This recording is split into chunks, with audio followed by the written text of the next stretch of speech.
পাকিস্তানের মাটিতে পাকিস্তানকে ধবল ধোলাই করার টাটকা স্মৃতি নিয়ে ভারত সফরে গেছে বাংলাদেশ। সেখানে নাজমুল হোসেনের দল 2টি টেস্ট ও 3টি টি-20 ম্যাচ খেলবে।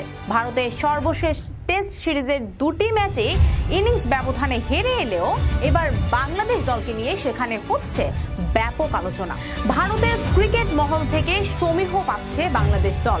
এসবের মূল কারণ আসলে বাংলাদেশের পাকিস্তান জয়। বাংলাদেশ দলের শক্তি দুর্বলতা নিয়ে প্রায় প্রতিদিনই কথা বলছেন ভারতের সাবেক ও বর্তমান ক্রিকেটার, ধারাভাষ্যকার এবং ক্রিকেট পণ্ডিতরা। বিভিন্ন সংবাদ মাধ্যমও করছে বাংলাদেশ দলের বিশ্লেষণ।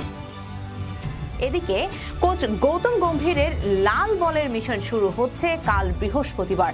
বাংলাদেশের বিপক্ষে 2 টেস্টের সিরিজ দিয়ে এই ফরম্যাটে তার অধীনে প্রথমবার স্বাগতিক ভারত মাঠে নামতে যাচ্ছে।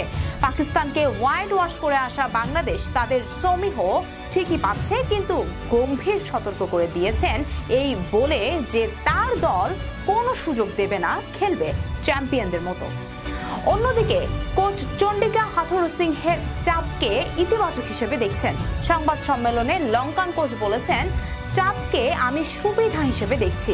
বলতে চাচ্ছি এটা আমাদের আরো বেশি উদ্বুদ্ধ করে এবং আমাদের সামনে তাকানোর সুযোগ করে দেয়। আমরা তখন ভালোভাবে আমাদের অবস্থান, শক্তি ও সীমাবদ্ধতা বুঝতে পারি, কিন্তু বিশ্বের সেরা দলের বিপক্ষে খেললে আমরা সত্যি উৎসাহিত হই। তাছাড়া চাপে পড়লে বাংলাদেশ সাকিব ও মুশফিকুর রহিমের মতো অভিজ্ঞ খেলোয়াড়দের দিকে তাকিয়ে থাকবে। চাপের মুহূর্তে সামাল দেওয়ার জন্য দলের অন্য সদস্যদেরও যথেষ্ট ম্যাচ খেলার অভিজ্ঞতা আছে।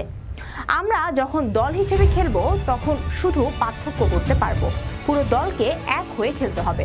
সাকিবের প্রসঙ্গে আমি বলতে পারি তিনি ভালো খেলবেন, তার কাছে প্রত্যাশা আগের মতোই। বল হাতে তিনি দারুণ ছন্দে আছেন বলেছেন শান্ত। 2টা ম্যাচই জেতার জন্য খেলবো এবং জেতার জন্য যে জিনিসগুলো ইম্পর্টেন্ট, প্রসেসটা ইম্পর্টেন্ট। সো আমাদের লক্ষ্য ওটাই থাকবে যে আমাদের কাজটা আমরা ঠিক মতো করতে পারছি কিনা। সো আমরা যদি আমাদের কাজটা ঠিক মতো করতে পারি অবশ্যই ভালো রেজাল্ট সম্ভব।